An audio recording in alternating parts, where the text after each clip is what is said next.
my liches at?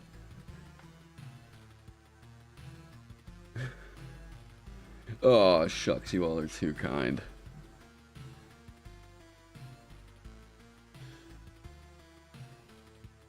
What up? How are we doing? Oh wait, do I not have InDesign open? I thought I did. Oh god, I'm sure that was just like a horrific echo there for a second. There we go. Floating through the void on meds.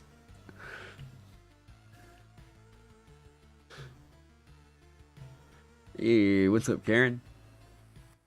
Alright. Now. Oh, man. So. This class. Feels like you know, whenever I said in the past that, like there's that light at the end of the tunnel that lets me know, you know, hey, yeah, 48-hour stream. There's that light at the end of the tunnel that lets me know that we're like, okay, I can see the class vision. I feel like I'm at the end of the tunnel. I feel like we see the light. Not only do we see the light, we are getting basked in the light. Alright? We're feeling within reach of this thing being ready for public eyes. Maybe not publishing, but very close to out in the open, in the public, ready to go. You all are going to see some nice little changes I made in the layout as we go through the document. Some things like, okay, this is such a like, oh god, me trying to do all the things with graphic design I can in here. Yeah, 24-hour stream then. The thing that this is going to do is okay, here, first off, let me show off some layout work. All right, this is new. This is nothing like super incredibly exciting or whatnot, but you know, it's cute. It's cute. The layout looks really nice. Thanks. I am now going with these little like tag banners to let you know where you are, like kind of in the book. And the cool thing is, as we scroll through, they'll change. Oh shit, where'd I go? So now when we're talking about items and equipment, weapons and all that stuff, bam, you'll get this tag right here. And then, if need be,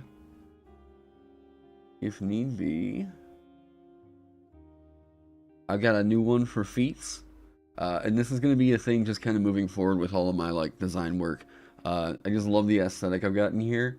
I'm like, oh my god, I love making stuff look like this. It's super nice, thanks. And also, if you are interested, let me show you. I'm also, people keep telling me like, you know, I've got these designs and everything. How am I not like? I need to be trying to monetize it a different way. So I'm trying that, and I guess here's the first time on the channel I'm really saying that like, yeah, I'm doing this now. If you go over to Redbubble, let me see here. If you go to Redbubble, you can now go and pick up a like shirt, coffee mug, whatever you want, with the dancer's like new glyph on it. As well as a shirt or whatever it is that you want on there, because Redbubble's kind of awesome about you being able to customize whatever you want with it. And then I designed a new fighter glyph that I'll be using for my stuff moving forward. It's got a sticker right here, but you can get it on a t-shirt. You know, all that good business. Yeah. I just love this like kind of aesthetic, the like kind of grunge fantasy, like, yeah. So, you can go pick that up over on my Redbubble shop, all that good business. I guess I should leave a link for that down in the description below.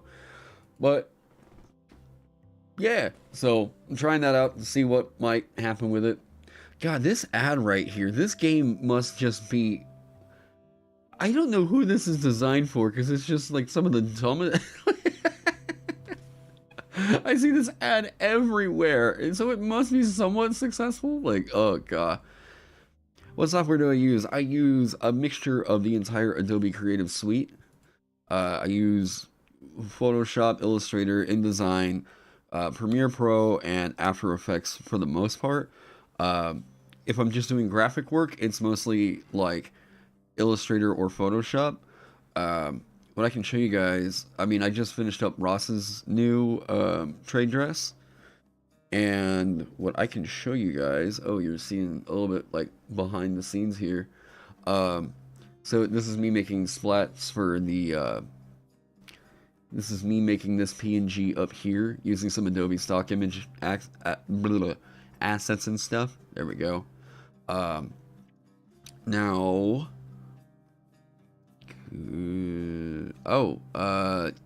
yeah, Elysium, if you will. Patreon, but I can't manage. Oh, yes. Must have been a typo. Yeah, if you'll message me over on Patreon just with a reminder. Yeah, I'll do that. Sorry about the mistake. So, like, yeah, you can use Adobe stock images for commercial stuff. Yep, that's what you pay for the subscription for. Basically, whenever I'm doing, like, I'm trying to design stuff over here in, like, if someone sends, like, they want a trade dress, they want original parchment, that's usually a mixture of Illustrator and Photoshop and taking it over into InDesign and making the style guide, right? The parchment over here, because we got Ross's here. Ross's I just wrapped up last night. Boom. Okay, these are all assets that I've created. These images right here start as basically just like a black shape. It is a vector. So I take those lines and everything, get the shapes and thicknesses and everything that I want. I export the vector as a smart object over here in Photoshop, which means that I can resize it and it's not going to mess with like the actual quality of the image so much. This right here is a big mixture of Illustrator and Photoshop. Basically, here we go. I drew the tag itself, the shape for the tag, and I knew that I wanted it to have some kind of like Art Deco buckle. So luckily here in Tulsa we have quite a few like Art Deco buildings and everything. So I started looking around.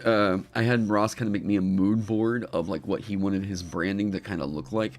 So this buckle right here is, you know, he likes a lot of the like yellows, blues, browns, gold, all that stuff. So the ribbon itself is a mixture of a few different Photoshop layers to get this effect. Now, that will get rid of the jewel. Alright, here goes the buckle. The ring around his icon.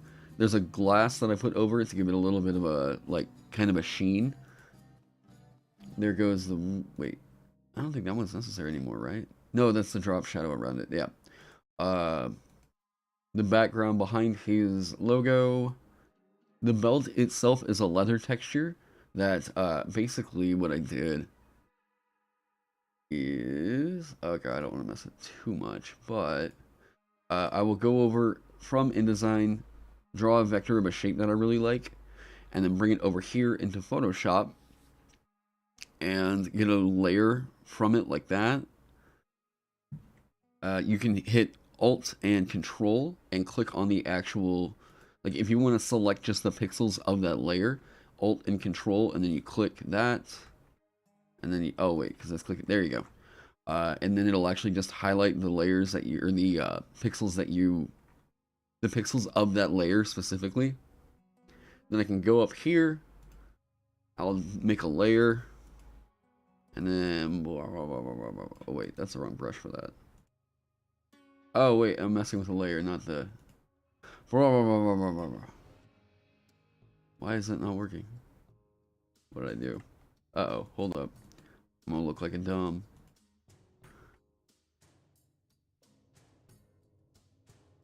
Uh-oh, what did I do wrong? Oh my god, my neighbors. Oh god, what are they doing? What is that sound? Please no. There we go. So that layer, because I put a layer mask on it, it would, it will only paint the area, like, the mask makes it to where you can't see anything under the mask. So I can blah, blah, blah, blah, blah, change that. Blah, blah, blah, blah, blah, if I want it orange, you know. So it's all a big mix of a bunch of different effects in Photoshop or Illustrator to come up. I usually think of it like this. Illustrator to come up with the shapes. Illustrator will give you the shape that you want. You can take it over into Photoshop and make it look basically Photoshop where you do all the nice, like, pretty treatments and stuff. Greetings, might I ask a potentially odd/off question? Sure. Sure, we're all about weird here. But yeah, so the other bits of it are just like kind of the Art Deco aesthetic that Ross is asking for. He really likes a lot of stained glass, and I was trying to go for like a kind of stained glass effect, sort of like in this, like at least a glassier effect in the background, because I thought it would be cool if this was like more like a window. But eventually, I just really liked this texture underneath it, and it just, I think it would just look so much cleaner to kind of stick with this. But yeah, looks marbly to you. It is a marble brush. I really like, yeah, Ross has taste. Show you. Marble?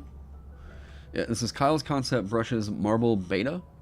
And what this one will do, makes everything look like marble, right? But if you can use this really subtly to give it just kind of a, I really like the backgrounds of like Magic the Gathering cards. Magic the Gathering cards do a mix of, how do, like if I was gonna make a Magic the Gathering card, I would do this. At least this is, I mean, I've never actually really tried to do this. I'm gonna assume a few things real quick. Gonna make some guides and give myself a, no wait, new layout, jeez.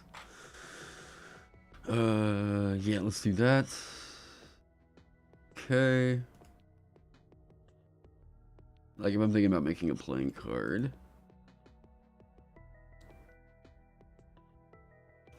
Let's make that a solid layer.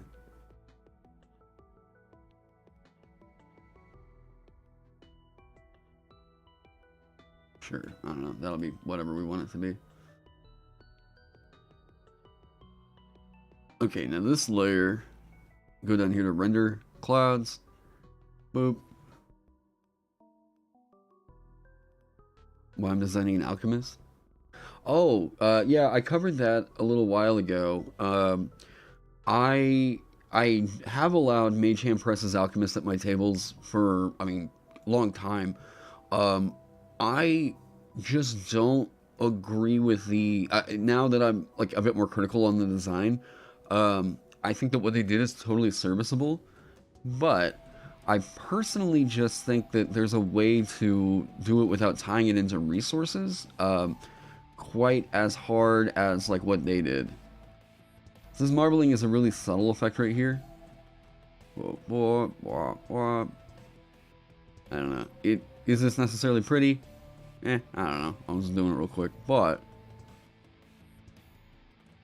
here we go.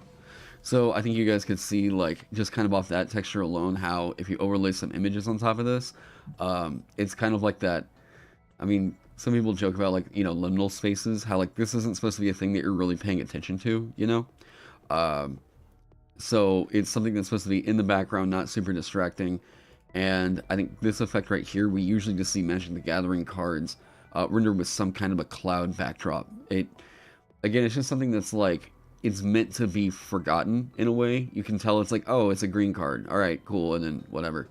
But yeah, so that's a, it's what I do. I do cloud layers for like the parchment look. Sometimes I'll, like in the case of Ross's right here, I will import a kind of paper texture I'm looking for. I think with Ross's I went with like a recycled paper look. It has a more like home kind of, like a homey kind of, handcrafted feel to it. So yeah, and I can switch out this. I can switch out this glyph up here with just about anything else. So inevitably, whenever we work on another one of Ross's classes and he needs a class glyph, we can just pop that up in there. So yeah, it's a really cool, nice, and pretty way to do referencing. Actually, I might need Photoshop here in a second. Let's just get that out of here for right now. Wait. Where'd you go, Photoshop? Ugh, why do you always do this? Here we go. Boop. Boop. Get rid of those. Okay. So, what would I think of a... Wait, what? Oh no, you haven't missed the class design portion. No, some people just ask some questions about like what programs I'm using and everything. What would I... Wait. Pretty okay version, but MHP stuff, if you play with it for a year or 2 years, have some problems that found out only after a long time playing. I think that they have a solid idea over there, but I would like to distance the idea of an alchemist from like the one that they created. Like I said, totally serviceable class. I played it myself. It was a lot of fun. But I think I just have some disagreements about the first level core that they have over there. It seems like tying up a martialist into a resource management system is a thing that I would like to get away from. Is there an alternative cheaper to InDesign, or is it worth it to get it? I personally... Okay, here's how I justify me getting InDesign, okay? I make roughly about... I guess about $600 maybe dollars a month over on the DMs Guild. $600, $700 a month. I make between YouTube and like Patreon support and everything else. From that way, I'm probably making about another like 500, maybe 600. So it's easy for me to justify it because for 10% of what I'm making a month, I get the tools to make what I make, you know. So to me, it's worth it. There are alternatives that you can use. It just depends on your overall, like, what's your, like, barrier for entry, right? A lot of people wouldn't consider an alchemist a martialist.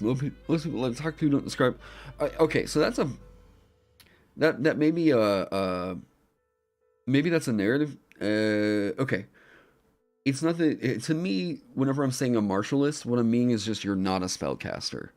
Like, just generally, right?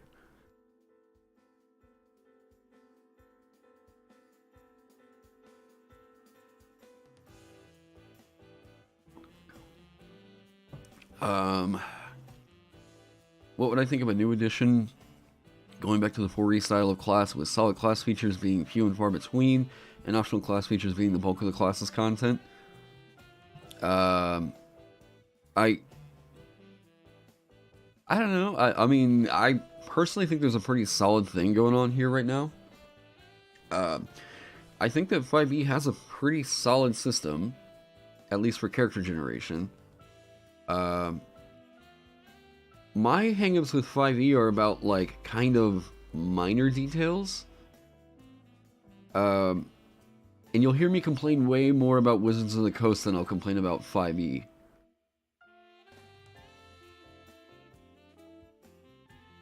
So, like,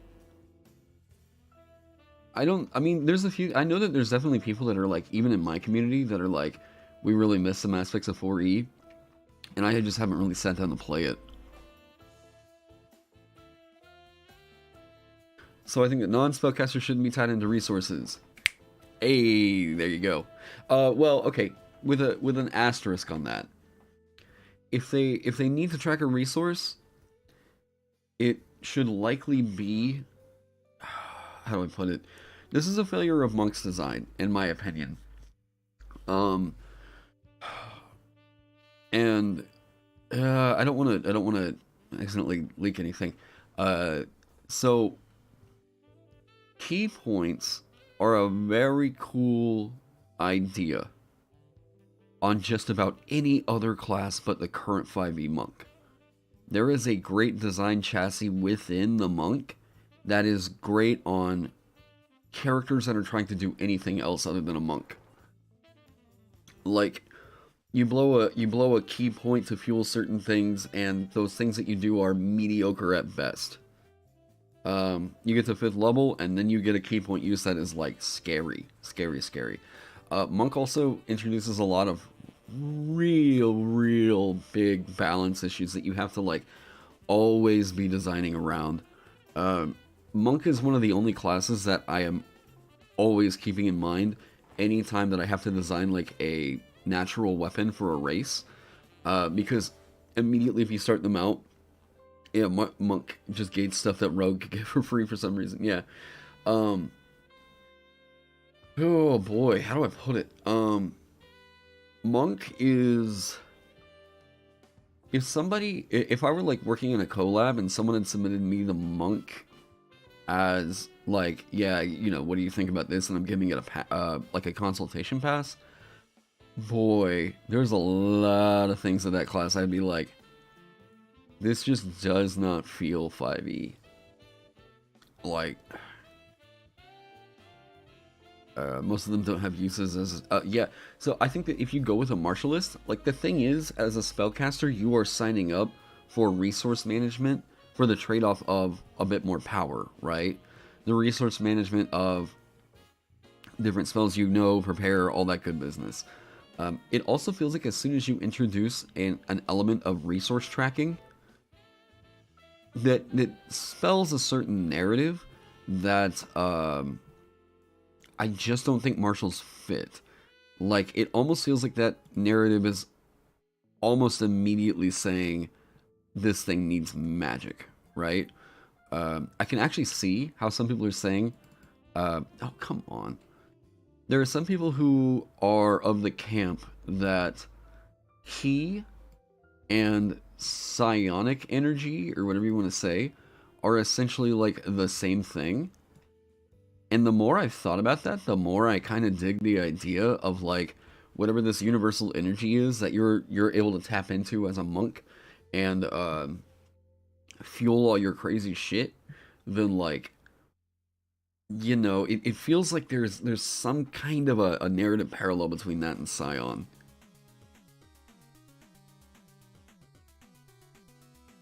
GM encounter design. It is a huge amount of it's not just control, it's like some insane action economy denial. It's way overtuned for a 5th level feature on a class that, honestly, like, if Monk didn't get extra attack, but instead Flurry of Blows kept getting better, well, I don't know, I guess people just want to punch like crazy as a Monk, but like, Monk also has this weird narrative where, like, yeah, you can hit really accurately, like 5-point pressure method, whatever, but like, it also, there's like a trade-off of either like, I want to punch really accurately, or I want to just punch a lot, you know? I think if you were, like, Stunning Strike, okay, if you hit with it, you should probably not be able to make another attack on the turn. Like, that might be the fix for Stunning Strike, is say, like, you can use the key point forces to make, like, so the narrative being that, like, you hit it so hard with that one punch, or you hit it in, like, a specific area, that, like, you know, yeah, like, that particular punch is, like, super accurate or whatever. And therein you can get the Stunning Strike off. But if you use that feature, you cannot make another attack during the turn. That right there would cut down a lot of the problems that people have with Stunning Strike. Monk is just one of those classes that's like, you know, we always tell people, like, try to make sure there's like a nice, cool, like, level gradient going up, right? Where, like, yeah, it's good to get your core. Like, I feel like right around here, first, second, third, you should get basically your building blocks. Your class is going to give you quite an array of features. That's going to feel pretty good and like, you know, character defining. Things I'm going to use all throughout the entire experience. They'll get better as we keep going.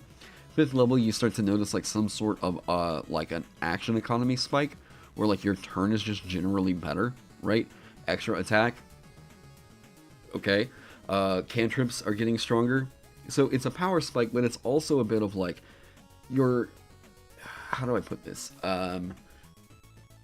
Your action economy gets a little bit cleaner, and that's the thing that I haven't really built great. Like, it's mostly that that's a thought that exists in theory in my mind, and I'd like to research it a little bit more to kind of build up what I think 5th level really means in 5e. 9th level is probably your next big power spike. 7th level is nice, but it's like, you know, mostly for spellcasters that you're getting the big spike. I guess Rogue is getting evasion there, so it's, you know, yeah. 9th level is where a lot of characters are getting 5th level spell slots. 11th level is where Fighter gets their... Oh, no, wait, sorry. 9th is where they get Indomitable, I believe. 11th level is where they get their extra attack 3, where you can make 3 attacks during your turn. I believe that's right. Cantrips all scaling up right around here, as well as spellcasters getting 6th level spells. 13th level, you're getting 7th level spells around here. 15th level, you're getting 8th level spells around here. And then 17th level, like, this is where 9th level spells kick in. At 17th level, this is where characters are able to, like, really redefine reality here. 18th level is what we call usually your, like, mini capstone feature, or, like, what I'll consider to be the practical capstone. 18th level is where, like, okay, this is another folly of design. Don't be designing so much great stuff early on with the justification that their later levels aren't really that great. All that really means is that people will only want to take that class to multi-class dip because of a few like niche features that they get up in the, you know, very beginning. I would say that like in everything in 5e, probably the one class that's like the biggest standout for this issue is like, I mean, Warlock, Sorcerer, Cleric are all really good single level dips, especially now that like Twilight Domain is in the game. Warlock problem, yeah, Hexblade Warlock dip is pretty insane, but, well, I say Fighter for 2 level dips, because you really go dip Fighter to go get Action Surge. Like, Action Surge is insane. So what I'm trying to figure out here is what is appealing enough in the first like 3 levels to make it to where like, yep, that's right, this is what I want to do, right? Not only like this is enough of a draw for me to go away from like Fighter or Paladin or, you know, whatever, but like it needs to be doing something extremely interesting in the first 3 levels, or else like there's just no reason to make it, you know. This is this is an idea that like Heavy really got across to me whenever we started talking a bit on the Dancer, because I had gotten to meet him and then brought him on board to help me out consulting, just some consulting work on the Dancer. Oh yeah, alchemical, I think I went with method, right? Heavy solidified it for me. He was like, you have got to figure out in the first 2 levels what you're doing in combat. If you don't know with those first 2 levels what the hell's going on, there's no reason to make the thing. And I 100% agree. That is quite possibly the best piece of, like, I've gotten a lot of really good advice or consultation, like, you know, so this is a freebie I'll throw out there to you guys. If you cannot figure out, like, first level, it would be really nice if you could figure out what the hell you're doing in combat. Second level, yeah, sure, bonus action, disengage, this kind of stuff fits in here. If by 3rd level you have not figured out your core game loop, well, okay, at 2nd level you should really know what your core game loop is, but if at 3rd level you haven't quite yet, something's got to get replaced. You don't have a concept at that point. At 5th level, boy, this is a little bit late for, like, your core class stuff to really be kicking on. But this is where some people look at, like, extra attack, and they're like, yeah, that's going to define my turn. Well, it makes you more efficient, right? This is another thing that I think maybe Monk kind of screws up on here, because Monk suddenly gets extra attack as well as Stunning Strike, and Stunning Strike seems like a thing that, oh man, maybe it should have been more restrictive and put on, like, maybe 3rd level or something, but yeah. So really try to, just absolutely try to define what it is you're doing with the class design in the first 3 levels. I would even push it forward and say, make it in the first 2 levels if you can. Like, try to figure out how to define their combat, their core combat gameplay loop within the first 2 levels. You reloaded and it's good?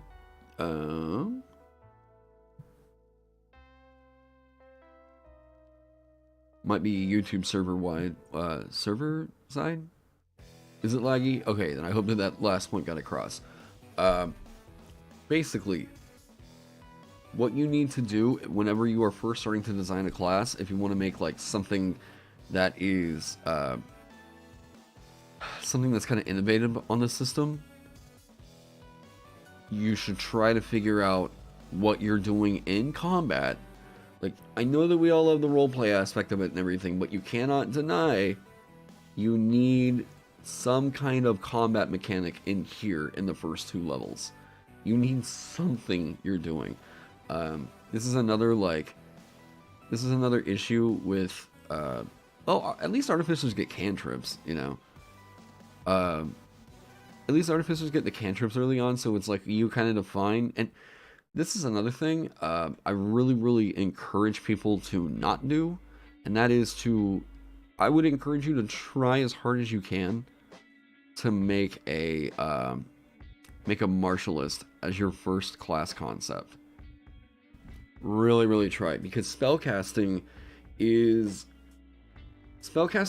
like, I used this analogy the other day and I really like it. As soon as you put spellcasting on a thing, you're now juggling with a chainsaw. Okay, you got a lot of moving parts going on. You're trying to build a bike, and like suddenly someone throws you a weapon that you've got to like juggle at the same time that you're doing everything else. There is a certain way to design spellcasting classes for this system, and I'm not saying don't design spellcasters. What I'm saying is there's some rules to it that aren't really super apparent until you've maybe like got a whole class out there. Being able to see things like where the power spikes kick on. I really like whenever I make a class and it is simply a 1-column table. I don't feel like, I mean, like, maybe there's spellcasters out there that can achieve that kind of like elegance, you know, but like, man, there is something so satisfying about like, I made a class that delivers on the concept and boom, it is a nice little tight package, you know. 1 column is so much prettier. Yeah, I love the way that it looks. It's almost just like a ooh, flex whenever you can. Yeah, spellcasting needs to be viewed as a system, not a feature. The way your class interacts with spellcasting is the feature bit. Yep. You know, the trade-off on the merchant was like, you get your portable storefront at first level, and that's going to change the way that you're using the use an object feature. But you're also getting spellcasting. But as some of you guys that have picked up the merchant have seen, there's not a single damaging spell on that entire spell list. So the spell list is informing you, my spellcasting is not quite as good as everybody else's. I'm meant to be a support, right? Now, if you look at their spellcasting feature, they also get like, you can exchange your spell slots with other people. Like, I love that idea of like, your spell slots convey value. You can supplement the cost of material components with your spell slots. Like, so, yeah. Can you get a rundown on the Alchemist class? Yeah, we'll do that here in just a second. Yeah, I think a class having a core, I actually think having a class with a core resource like spellcasting is actually easier for new designers because it's easier to compare power output to other classes. And that's fair, but I think that there's some problems that come up. I see it, at least from seeing a lot of like, newer designers get into it, where they'll do things like at 9th level, think that that's the level where they need to grant a full caster suddenly a big chunky amount of power, right? They'll give them like a huge combat defining feature all of a sudden up here at 9th level, or like maybe at 5th, right? That's not really taking into consideration that like with spellcasting, the moment that you get those big spell slots at like 3rd and 9th levels, that needs to be, oh boy, you need to really justify why that's not a dead level, maybe at 5th level you can say, there's something that they do that's not specifically combat related, sure. Let me see here, boom.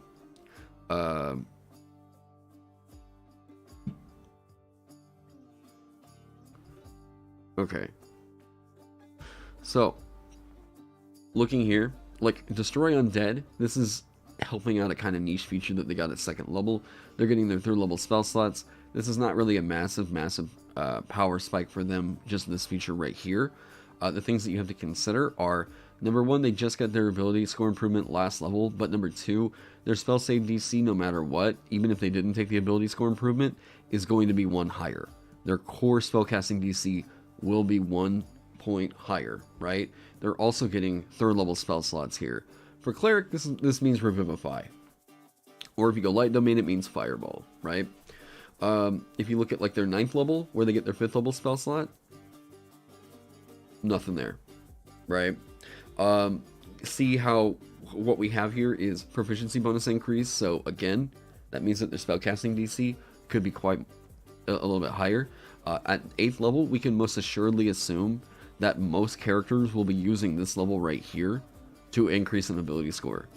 So if it's their core ability score, they're getting that +4 over here. This may be the level where, like, boom, they get their 5th level spell slot, as well as the DC for all the spells getting a +1.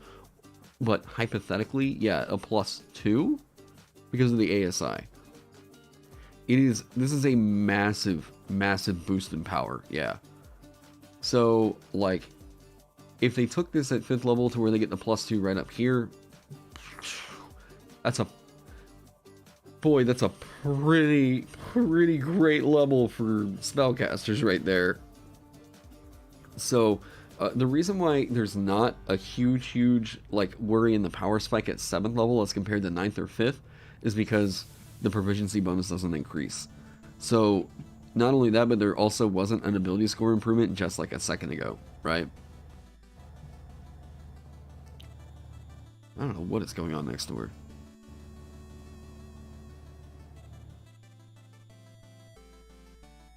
And level 4 spells are not as good. They're hit or miss.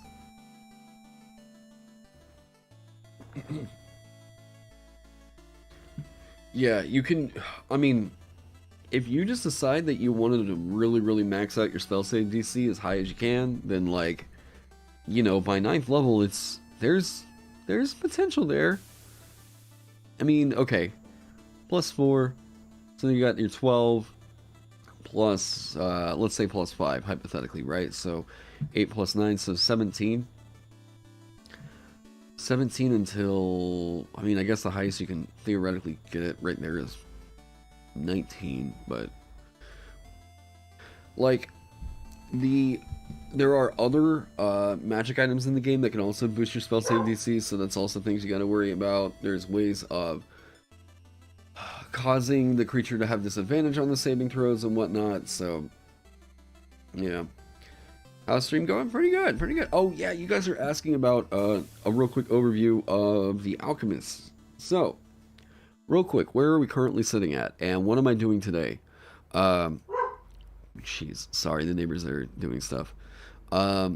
So you have a 20 DC on your Necromancer lady at level 10.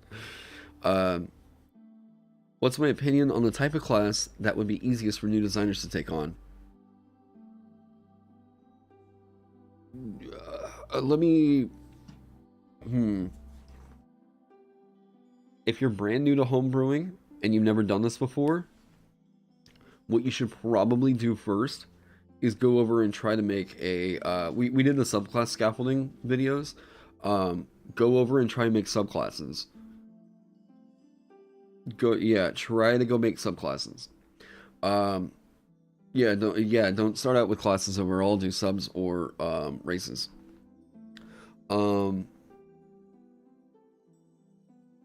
Barbarian subs are pretty easy to make.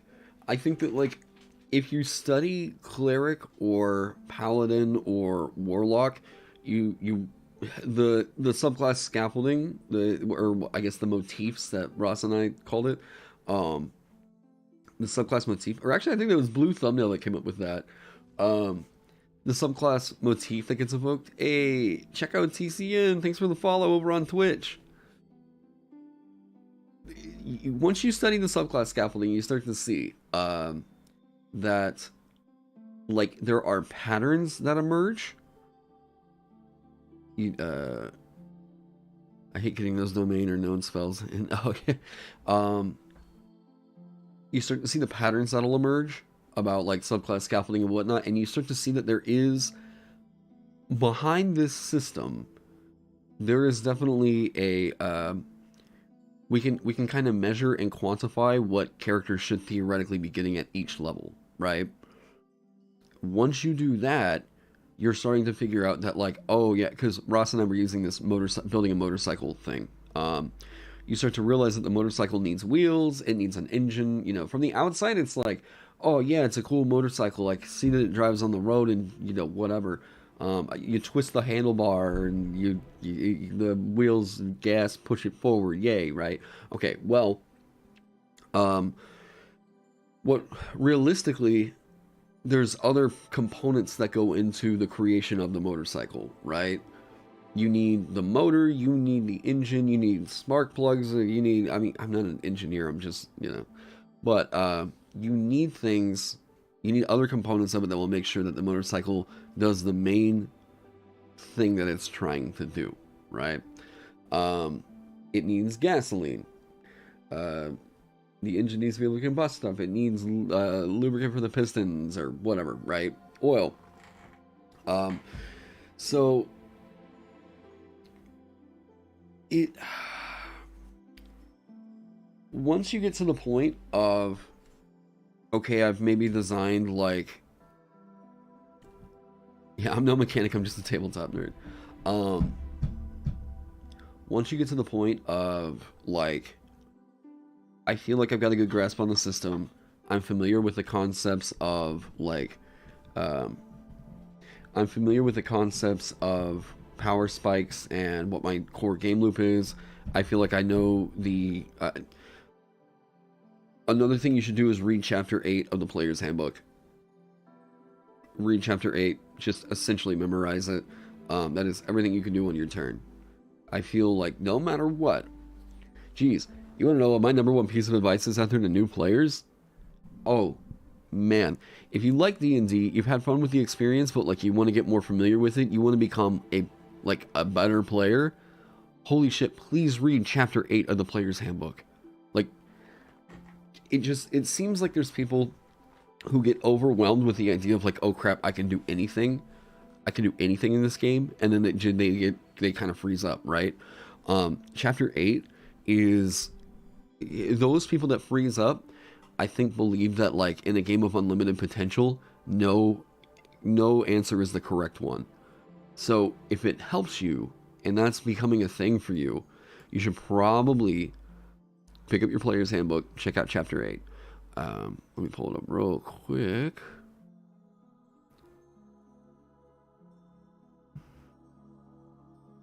Oh no, wait, sorry, Chapter 9. Wow, I'm an idiot.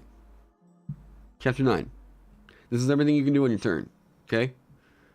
Surprise, initiative, your turn, movement and position, actions in combat, making an attack, cover, damage and healing, mounted combat, underwater combat.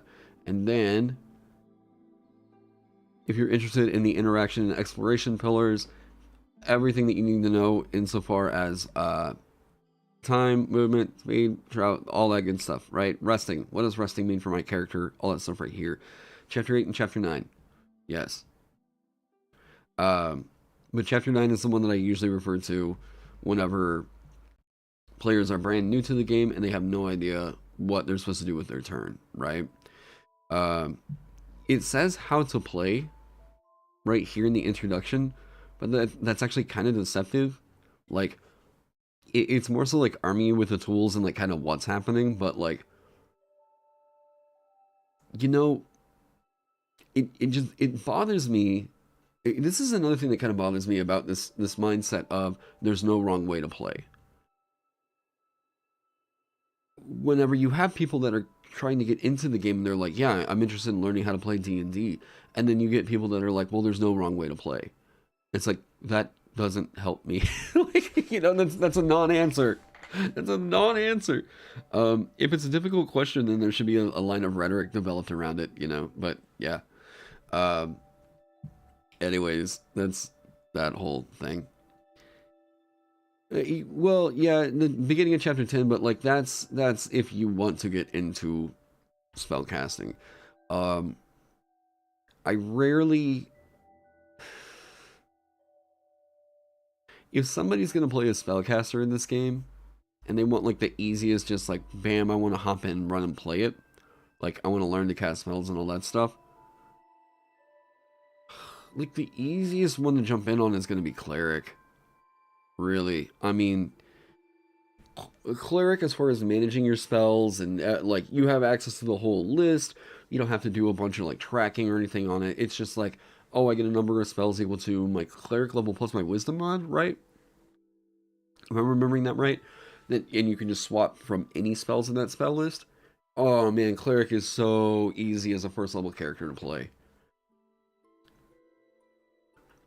Unfortunately, there are people who disregard even the basic rules, like those of combat, playing with the rule of cool to a fault. Yeah, I just... There is a point where, like... And we had this discussion over on Josh, Dungeoneers Pack's channel, where I just don't think that the mentality of there's no wrong way to play is actually hurting players. Because as somebody that's taught this game to quite a lot of people, they need direct answers. New players, like, if you're playing a very bespoke version of D&D where like you got people that are playing my classes, or like you got people that are just I don't know, bonus action potions, and you decide everyone's using spell points, not spell slots, whatever. If you do that, you go like to that extreme range. The question of how do you play D&D correctly is not a question for you. The question, what needs to be answered, is how do you explain the game to a new player? We need to solidify that shit. You know, like, we need to have core expectations so that people who are brand new to D&D, let's say that there's a group of 5, and there's one brave soul who's like, oh, I'll DM, that sounds like fun. And then he gets into the game and he doesn't know what the hell is going on, because like he goes online and he hears people say, well, there's no wrong way to play D&D. And then they get to the table and then everyone's like, well, what are we doing? And he's like, I don't know. Nobody told me. Like, there comes a point where that line of dialogue is ultimately going to hurt the first player buy-in. I know that sounds like a bit of an extreme example, but like, there are for real, like, people of the school of thought that you should not tell people how to play the game. Like, it's so, like, what? Oh man, like, yes, there's a basic rule set. You don't need to jump in telling people how to play D&D by pointing them to 8 other fucking homebrew rules or anything like that. They need the goddamn dice. They need to see a character sheet of like a first or second level character, and then they just get run through 2 or 3 combat situations. From there on, they will figure the game out on like what they want to do in between. If you wind up playing with each other again, maybe sit down and make a character together, whatever, right? But like, easiest way to get people into the game is just get the like, just I just put a bunch of high schoolers in front of Cragmaw Cave and had them just go and fight a couple goblins with the character sheets that were inside of Lost Mine of Phandelver. And you know what? After that, all those guys, and even the people that were watching around the table were like, "Wait, this is D&D? What?" And I'm like, "Yeah, it's a lot of fun, right?" And they're like, "Yeah, no, can we play again?" Like, so yeah, recommending the DMG. Recommending that DMs read the DMG is gatekeeping. In your opinion, it's much easier for new DMs and players if they read the rules. Yeah, well, and that's a fault of the 5e DMG. And since I don't know if you all are in here and you haven't heard me talk about this book, the 4e Dungeon Master's Guide is a way better Dungeon Master's Guide than the 5e Dungeon Master's Guide. Okay. This one covers a lot of philosophy of running the game. It is an actual guide to running the game. So, like, if you are, like, you know what? If you get the player's handbook, you get the monster manual, then go get this, okay? Go get this, and check this out. If you can't find it in print, it's very, very easy for you to find this stuff. Yeah, that's what I'll say. It's a very, very good Dungeon Master's Guide. I think mine had, like... Yeah, Brendan Kelly. I don't know. Thank you for your old Dungeon Master's Guide. I love finding, whenever I buy used D&D books, it's so heartwarming to see that, like, some kid, some kid wrote their name in there, and I'm like, oh man, you had so much fun with this thing. Like, I inherited cool memories. You just got in. What book is it? It's the 4th edition Dungeon Master's Guide. It's a way better DM's guide than the 5th edition one. And I'm not saying that because I like 4e more than 5e. I'm just saying that because it's objectively true. And if you, also...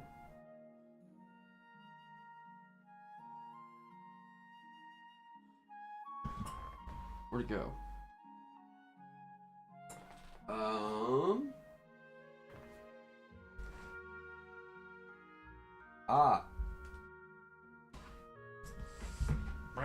Okay. Also, new DMs that they're looking for like a long-running campaign. Looking for like a long-running campaign to run. I've talked about this one in the past too. God damn. Like, you want classic D&D kind of experience? Please get this book.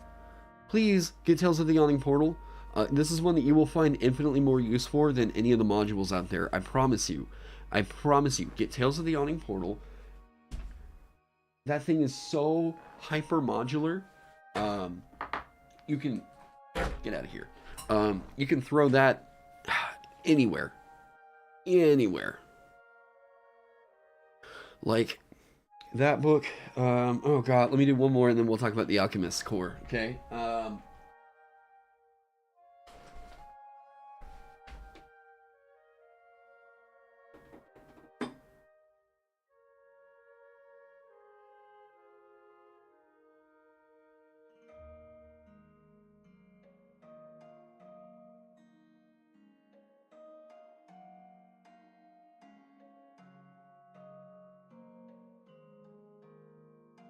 Where is this book?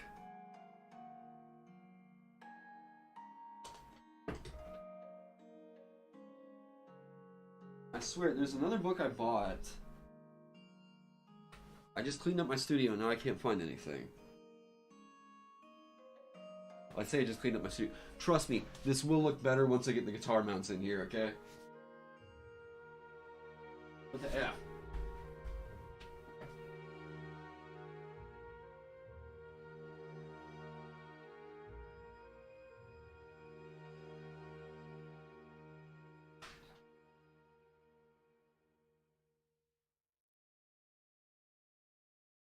Okay, here we go.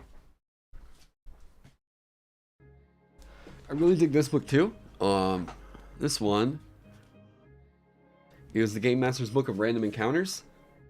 I reviewed the mini dungeons thing over on the DM's Guild, and it sounds like there's quite a few people that also agreed that that was the kind of thing we would like to see more of over on the DM's Guild. Because Ted from Nerd Immersion also reviewed it, and I'm really hoping that they get the push to do more and more like that. So I'm gonna kind of take that lead, and I think what would be really cool is at some point this year. Let me say this: if by the end of the summer I'm able to go full time with YouTube and everything, I will 100%. We're gonna do a collab like that. I want to organize something like that. I think that could be really cool. Viewers, if you're interested in submitting like a mini dungeon that can be thrown into like any campaign, boom, like come over to the Discord, and yeah. Hey, what's up, Hornet Techo? You ran White Plume Mountain for your group. Our druid just flew everyone above the mud pit with this wild shape. Something personal, but the best GMs that I had never read DMG. I think someone on the table should know the rules of play with them. You don't. I think the DMG, that's why they call it a guide, right? There are ideas for how to run stuff, but they're more so suggestions than anything else. The DMG is like, God, I just prefer the way that Pathfinder has their core rulebook organized. Like, if you want to get into Pathfinder, what do you buy? The core rulebook. Oh my god. It's so simple. What do you do if you want more monsters? Go buy a bestiary. Oh my god. It's so simple. It's not tied behind like some archaic like Mordenkainen's multiverse of monsters and Knuckles, right? Like, it's the titles are short, sweet. You know exactly what you're getting when you buy the book, you know. I think WotC's brandings of their books is pretty bad. Just bad.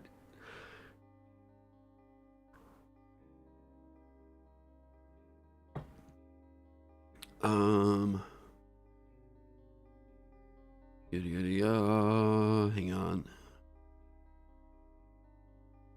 Oh, the first game you ran in was, and it's still running, is Icewind Dale, Rime of the Frost Maiden. I am so sorry. As somebody that has run a lot of D&D, that would be a nightmare for a new DM. Yeah, that would be a very rough start for your DMing career. How long does it take for me to design a class? As long as it's necessary. It sounds like a non-answer, but I feel like you all are seeing me work on it right now as like. So I've announced this before. I'm planning on trying to go full-time content creation this summer, so I'm treating it like a job this summer. So me being able to get as far as I have is, if you look at the like live stream VODs and you look at that time right there, I think I started the Alchemist on stream, essentially. I might have had a little bit of a core where I knew like what the idea was supposed to be, but this PDF this InDesign document that I'm working in rather, has been built on stream. So I think overall I maybe spent about maybe 40-50 hours right now on just this. But this class is not. This class is about 30 to 40% done. Oh, you started your DMing career with Wild Beyond the Witchlight. You would never recommend. You wouldn't recommend it for newer DMs. Yeah.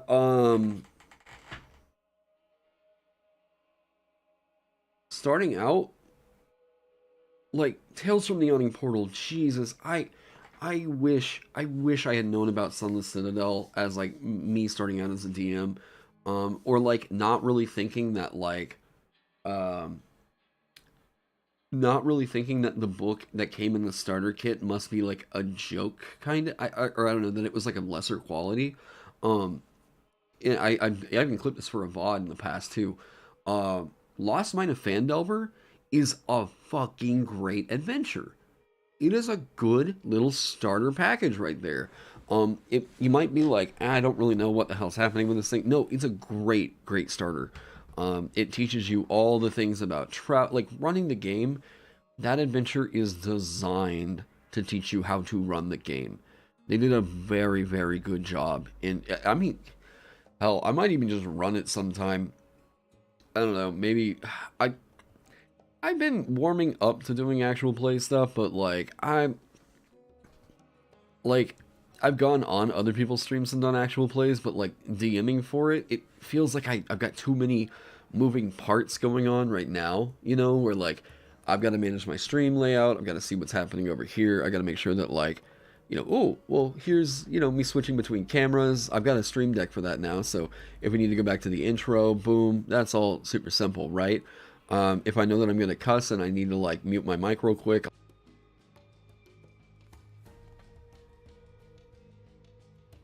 right? So I'm thinking about a few different things that I need to manage while I'm doing the live stream, that I think that if I inject the element of also trying to run a game on top of running everything else,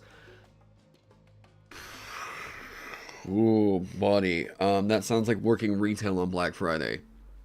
You know, I might, like, I don't know, maybe we're running like some kind of virtual tabletop where like, it's in Foundry or something might help, but wait, I don't curse. Wait, yeah, fuck yeah, I do. No, I was just giving an example of like why I would mute him.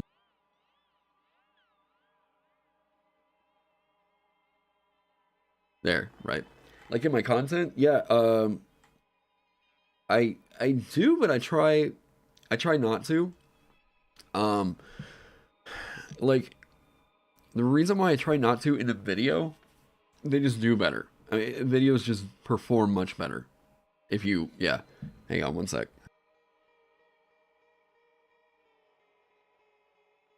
Yeah, see, like if I need to like clear my nose, want that mute button right there, right? So, Matthew Perkins' Guide to Lost Minds of Fandelver, if you're running it, even if you don't use those ideas, it's an interesting overview and helps with running it a lot. Yeah, also, it can be really overwhelming to like prep an adventure and think like, oh my god, this has gotta be perfect. Everyone's gonna think I'm an idiot if I don't know yada yada yada. Your friends are most likely gonna be patient with you and be like, yeah, it's cool, man. You can read through the book. Like, we're here to play D&D, you know? If everything collapses and you're just like, oh my god, I don't know what to do, don't worry. Don't worry. Like, there will be another day. You can try to run D&D again another time. It doesn't... Failure does not mean... How do I put it? Failure does not mean that you will never improve. Learn from the failure. Embrace the failure. Because that's how you improve. You start to think back on those moments of like, oh shit, I wish I'd done that thing differently. And then guess what? Next time it happens, you will do it differently. And it will be better. Yeah, the best part is when your friends realize they're having fun because you're an idiot. Yeah. Let the failure through you. Hey, what's up, Trek? How you doing? Yeah, I'm glad that you brought in the road thing. I always tell this to my students whenever I've got a new guitar student. Is I'm like, the road to success is paved with the car wrecks of failure. The only way that you will continue to make it down that road is by driving on top of other car wrecks, like, you know. But you got to keep trying to drive down the road. You like, if it's a thing that you want to get better at, you've got to keep trying, keep trying, right? It's how you build up skills. It's how like you get over things like stage fright, anxiety. Well, I say anxiety. Anxiety's, of course, requires other treatments and everything, but I'm just saying like, what we typically feel is the anxiety of something like giving a speech or whatever, right? Yeah, get back up and eat that horse, motherfucker. Yeah. Eat that horse. That's so funny. Actually, me and Chris Zito from Team 4 Star have been talking over on Twitter. Because he runs all their D&D sessions over there. Really cool guy. But, you know, lots of...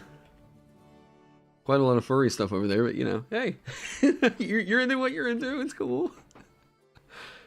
But yeah, Chris, you know, I actually want to get commissioned on. I've got an old race that I wrote that I want to sort of update some stuff.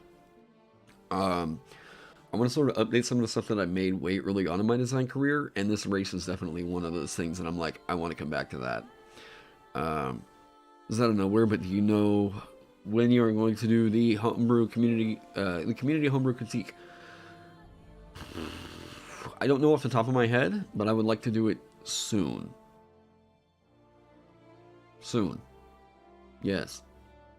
I need to talk with maybe mods. I don't even think I really need mods. I mean, I can just moderate it before and just make sure that there's not anything. Yeah. I will make an announcement for sure over in the Discord. I'll say this. I will at least give everybody a day's heads up before I do the stream. You completely forgot they were doing RPG stuff. Yeah, he you know, he's been like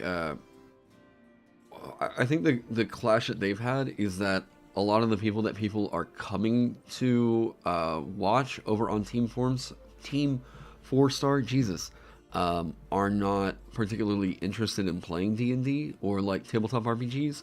So, you know, they have a crew and they definitely want to make it happen, but like the like main personalities, I guess, over on Team 4-star just aren't really into TTRPG stuff.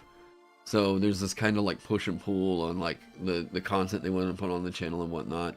They have the viewership over there, but like they're just trying to, you know, get it to all work out. But it's always a complicated thing. I think especially when we get into a network like that. You know, I'm just able to make my own shit over here, and if I was under the reins of like a machinima or something like that, oh god, I could not even imagine. Like, I want complete creative control over what I'm making. This is part of why I have the hangups I do with like the DM's Guild.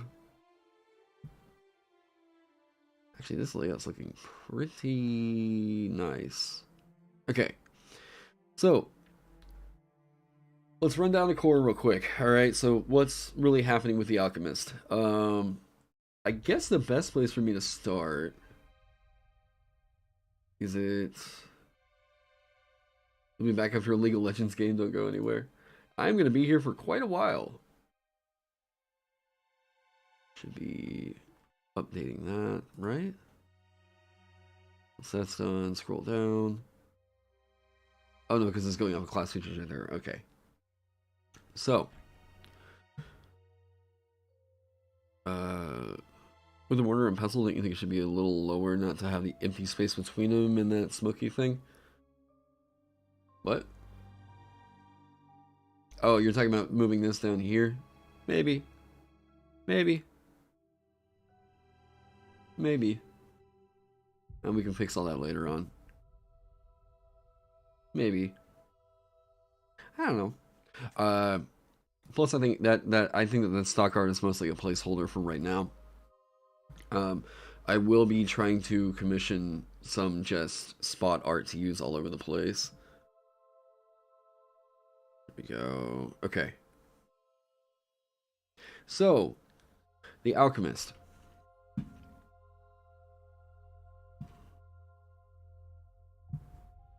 There we go. Yeah. Looks lit still. Good. Alright, to create an Alchemist, consult the following subsections, which give you hit points, proficiencies, and starting equipment. Then look at the Alchemist table to see which features you get at each level. The descriptions of those features appear in the class features section. Quick build. You can make an Alchemist quickly by following these suggestions. First, Intelligence should be your highest ability score, followed by Constitution or Dexterity. Second, choose the Sage background. Hit points. Hit dice, 1d6 per Alchemist level. Hit points, yada yada yada, so d6 backliner. You're going to get light armor proficiency. Weapons are going to be simple weapons and blowguns. Tools, alchemist supplies, and herbalism kits.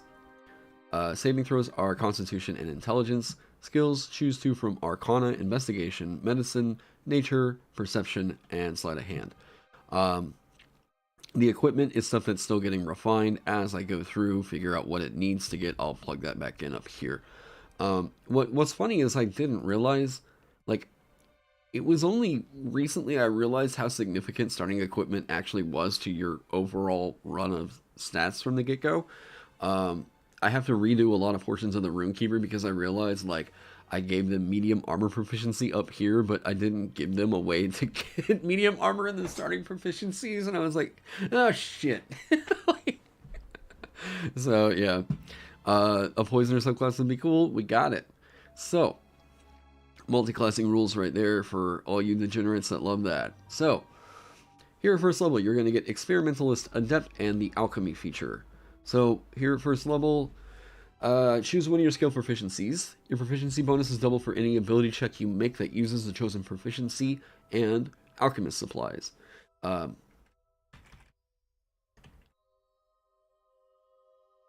For uses, how about, let's see this. There.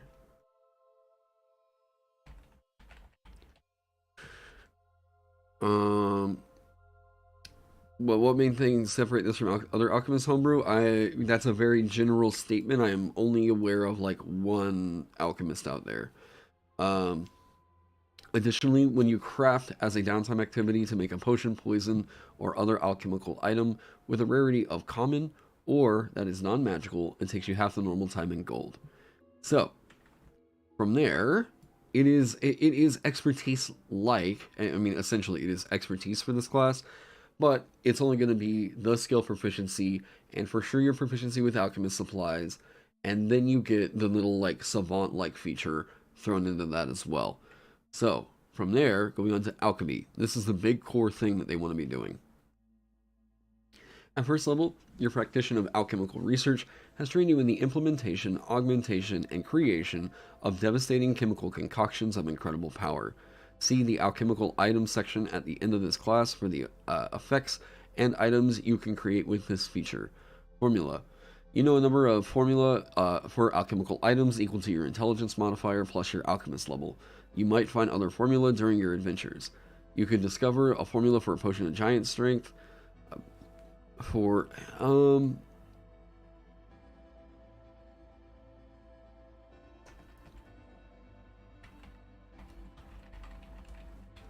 equal to your intelligence modifier plus your I don't know, I'll figure that out. For example, you can discover a formula for a potion of giant strength detailed in runes on a fire giant's throne. I think that this needs to go away right here. Hang on, I actually just realized this.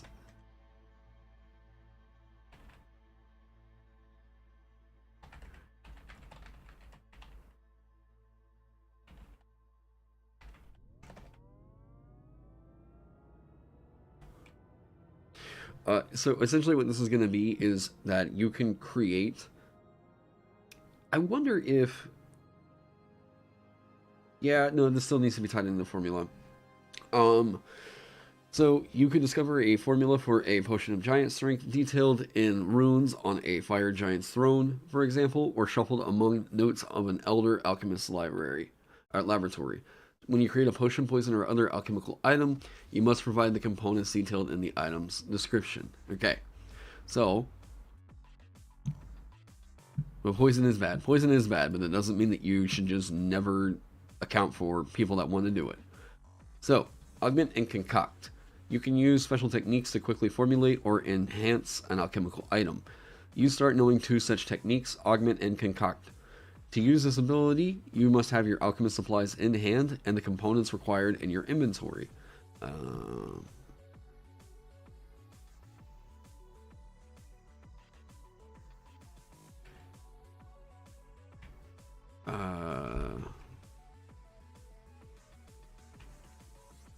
Yeah, let's just do that. You take the use an object action to use these techniques, which allows you to immediately use the item as a part of the action if you choose. Augment. You add a component to a potion, poison, or alchemical item that you are holding, which imbues it with an additional effect determined by the component used. Concoct. You create an alchemical item that you know the formula for. Any component you use with this feature, or any components you use with this feature, are consumed by the process. Alchemical items that you craft as a downtime activity are crafted with patience and care in a controlled environment. However, those that you alter and create using this action are made swiftly and lack stability. Any effect added to an item or item created with this feature loses its potency if not used by the end of your next turn. So, what this is ideally supposed to be is like you are able to craft the thing, use it, or possibly pass it off to a buddy, right?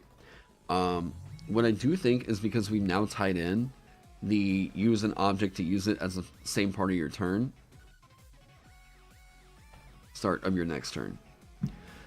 This will improve later on. It will improve later on, because if you see right here at 7th level, it gets this little boost right here, but yeah. This is a very, very nice spike for them, actually. So, Potency. When you take the use an object action to make an attack with an alchemical item, you are proficient with the attack and can use intelligence instead of dexterity for the attack and damage rolls. And the range you can throw them when making a ranged improvised. Hang on.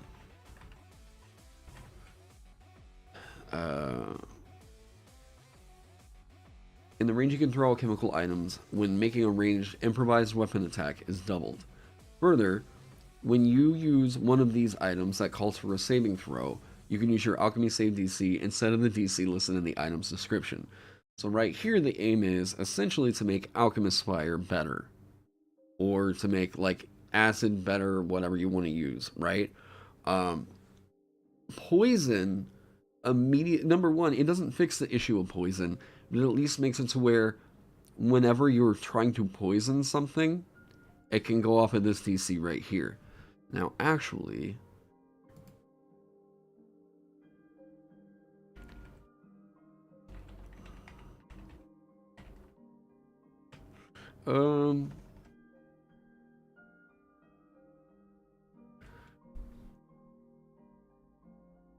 that likely needs to be, hang on.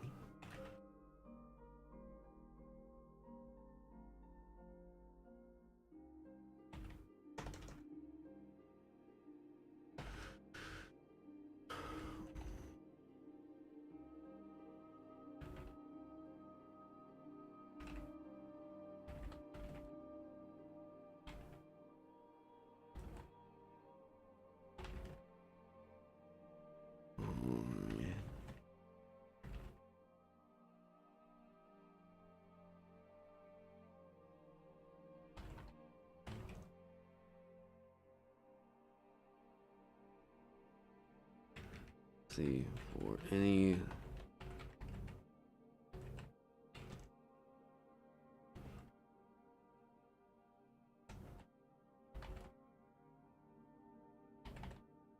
okay,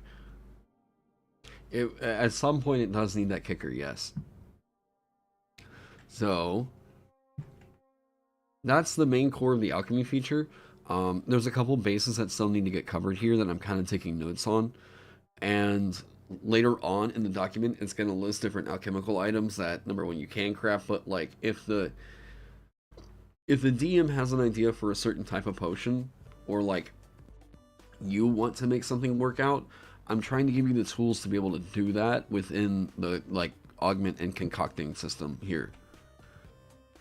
Okay, so alchemical practice, you're going to get your subclass at 2nd level as well as this volatile reaction.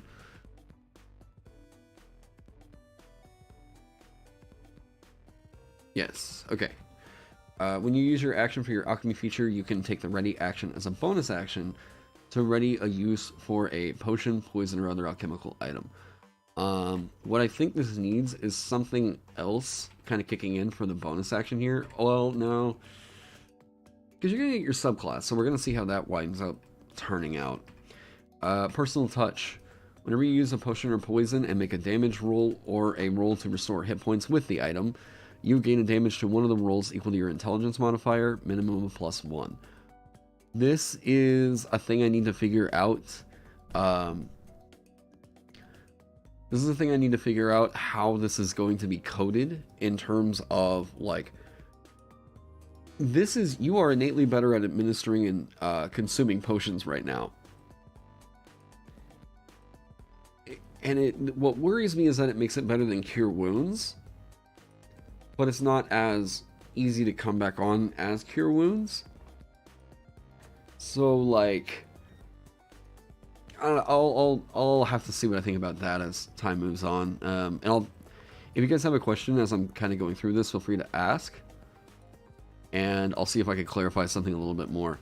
Ability score improvement, standard ability score improvements, lightning in a bottle.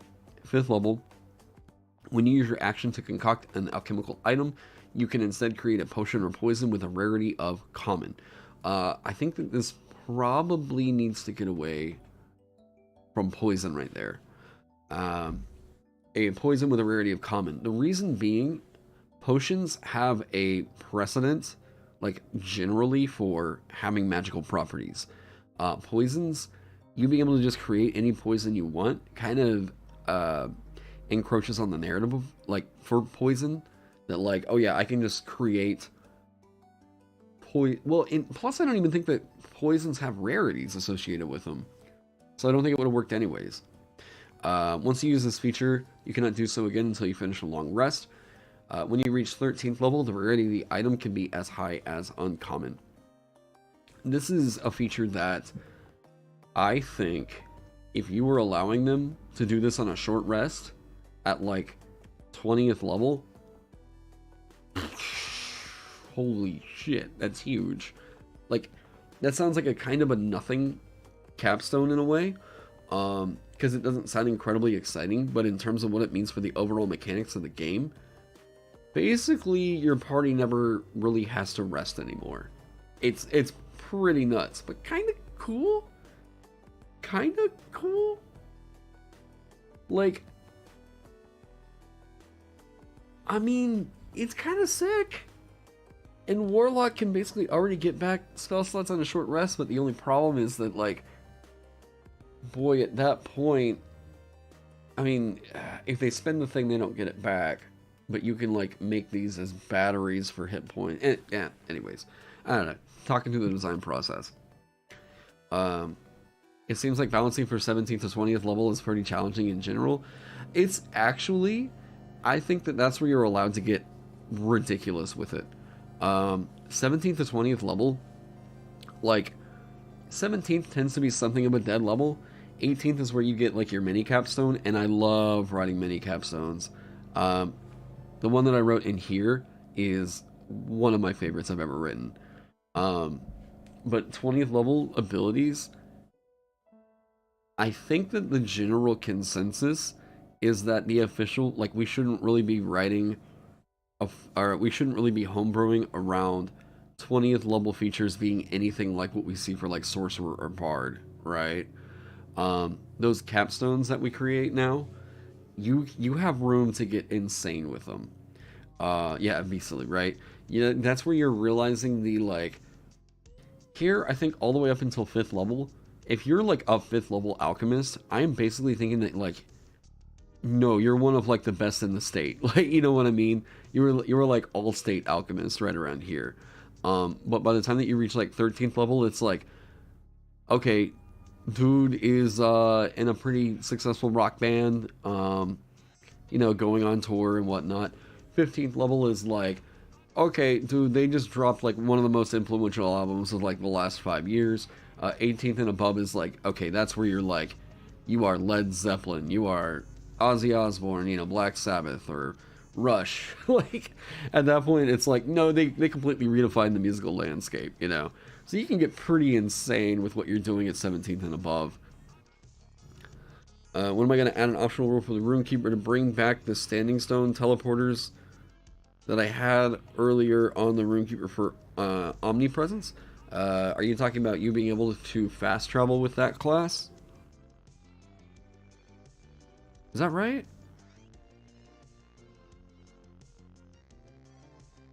Am I remembering that right?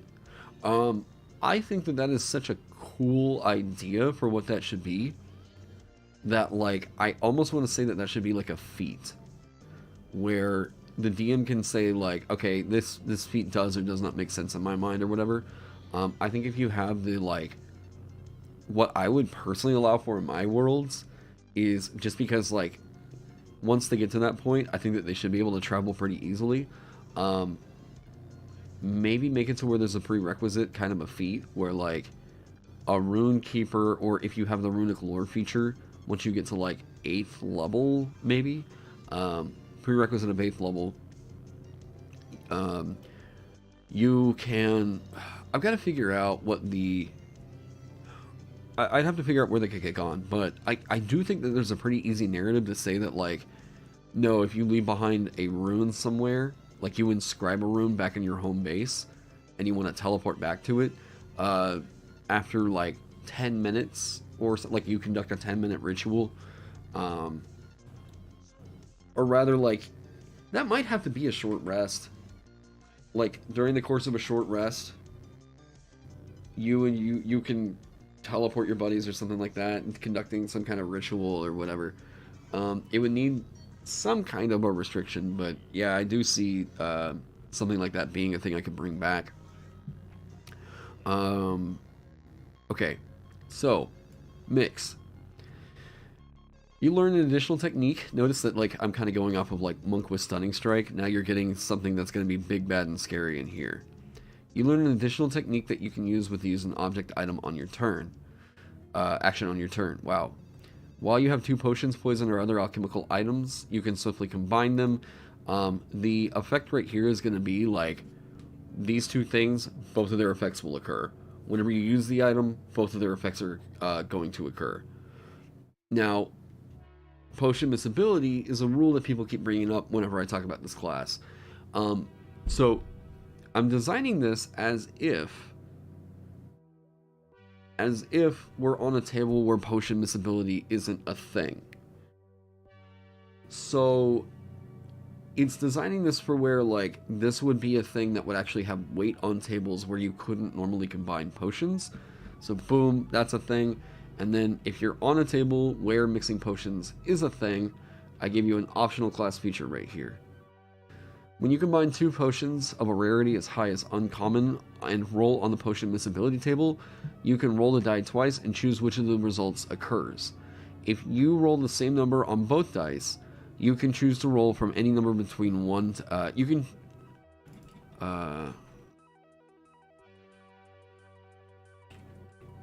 choose the results.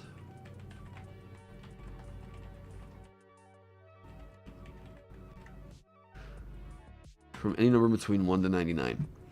So this is hard overriding the idea that like the potion miscibility, that table is fine except for the roll of 0-0.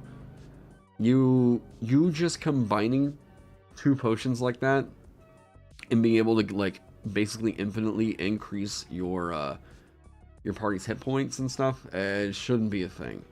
Yeah.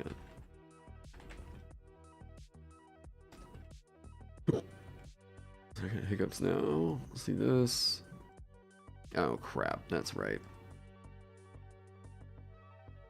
And I've been trying to reduce down. Summoning Salt, yes.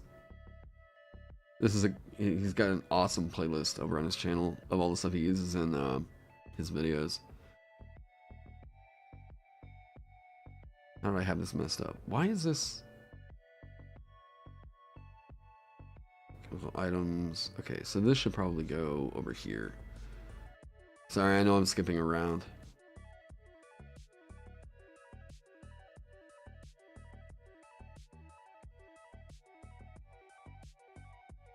Come on.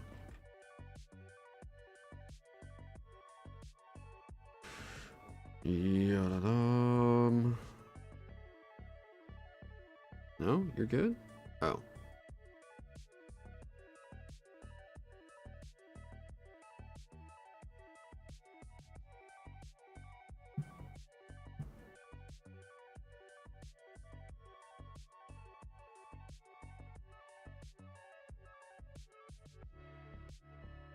Right.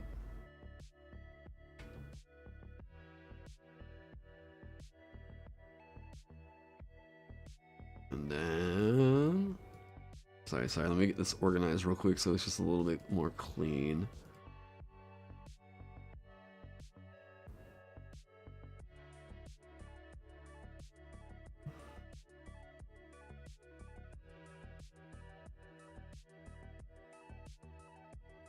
Then you need to be your own appendix.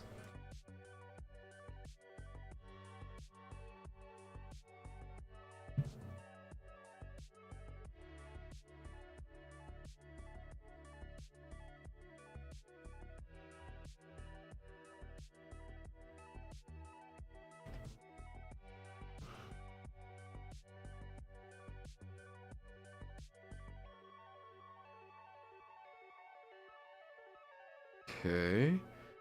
Sorry, I'm moving this stuff around just to keep stuff organized as we go along. I do this now so that it's way easier later.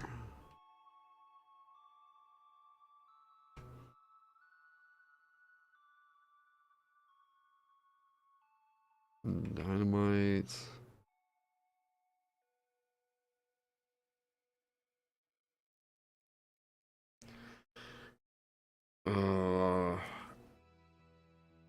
How much fun of playing a class has to be front-loaded since most of the characters will never see late game? I firmly disagree with the idea that a class has to be front-loaded to be fun.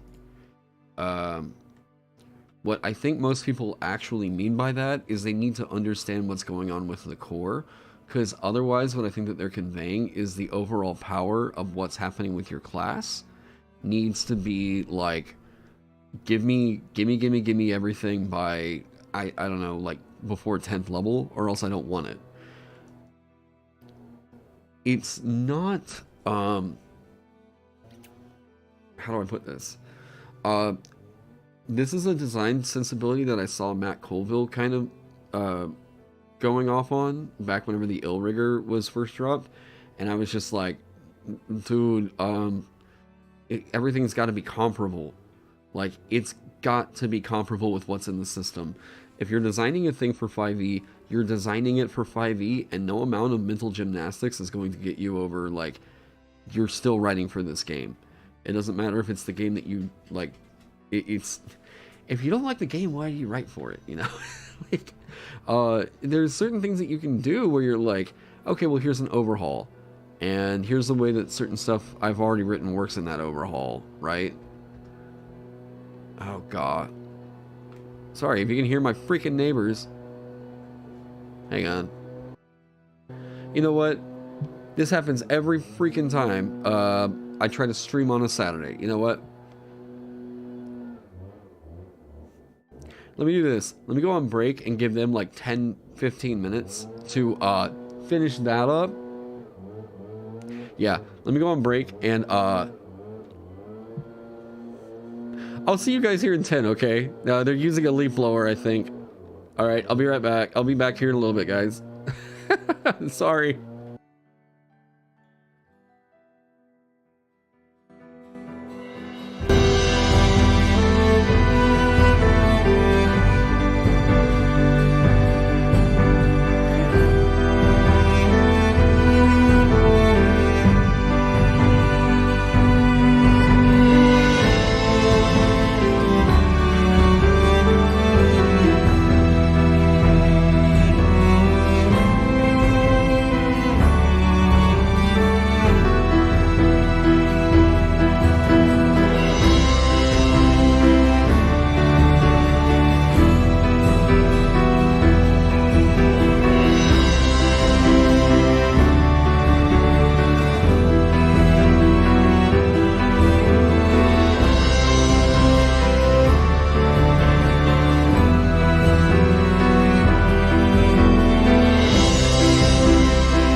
everyone. Okay, so I actually, since it sounds like Dungeoneers Pack is going to be live streaming anyways, I will kick you guys over to him. My neighbor, this house next to us, is actually getting redone. So there's a tree that they have to cut down that is actually right next to this window right here, and there's about to be a loud chainsaw for what sounds like the next 2 hours. So, I don't want to have to deal with trying to stream through all that, and I'm sure you guys don't want to hear all that. With Josh streaming anyways, I think that I'm just going to kick you guys over to him. Go show Josh some love, all that good business. Again, if you're not familiar...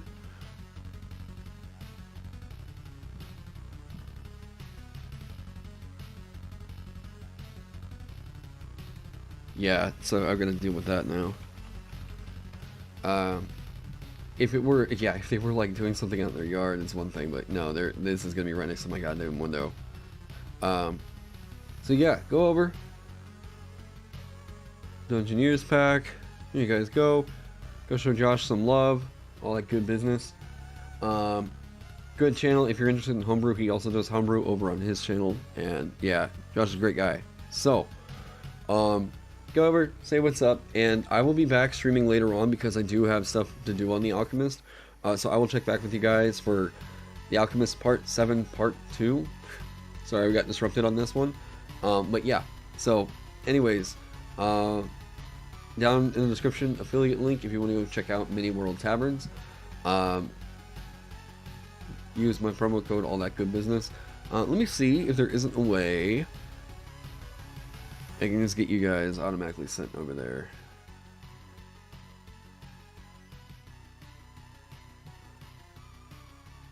Hang on one sec. Okay. Customization, redirect. Boom. Alright, you guys should get sent immediately over to Josh's channel after this one, whenever I wrap up. So, anyways, guys, go do the thing. It was fun having you guys. We'll be back later on. And from that, I'm going to see you guys later on, alright? Take care.